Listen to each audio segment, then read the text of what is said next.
ભરૂચ જિલ્લાના અંકલેશ્વર પાનોલી વાયા ઉમરવાડા આલુંજ રોડ પર રીસર્ફેસિંગ અને સ્ટ્રેન્થનિંગની કામગીરી શરૂ કરવામાં આવનાર છે। આ કામગીરીના સુચારુ સંચાલન અને જાહેર જનતાની સુરક્ષાને ધ્યાને રાખીને ભરૂચના ઇન્ચાર્જ અધિક જિલ્લા મેજિસ્ટ્રેટ પાર્થ જયસ્વાલ દ્વારા માર્ગ પર વાહન વ્યવહાર પ્રતિબંધિત કરી ડાયવર્ઝન આપતું જાહેરનામું પ્રસિદ્ધ કરવામાં આવ્યું છે।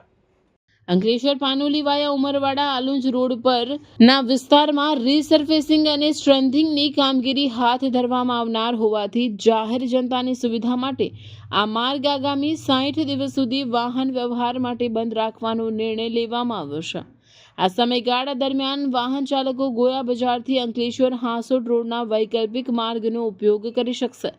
આ જાહેરનામાના કોઈપણ પ્રકારના ભંગ બદલ સંબંધિત વ્યક્તિ ગુજરાત પોલીસ અધિનિયમની કલમ 131 હેઠળ શિક્ષાને પાત્ર ઠરશે।